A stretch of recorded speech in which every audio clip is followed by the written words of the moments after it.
Cé gurú an darahadas chur astaithe, is stoilm gurú sí gcónaí go le dró a talis.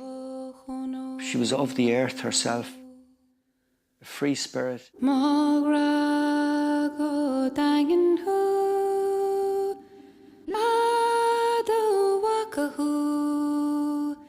Dearin gur rudig an sort osnádra faoi sifriúil, siagúil, den tíl eiler valach.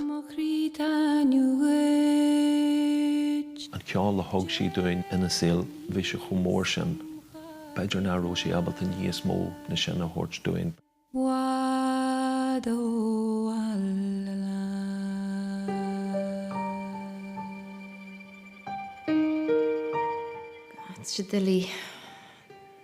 Sidili fiú foclach ar an barna dog sí. As she said, this half-life I'm living is not the way I want to be. For grief can be translated from the light into the darkness. In the belly of the shadow, all its shades digested is. True colours wail on the fold. Eithne idir híal ar TG4 nó níon créalú ar TG4.ie.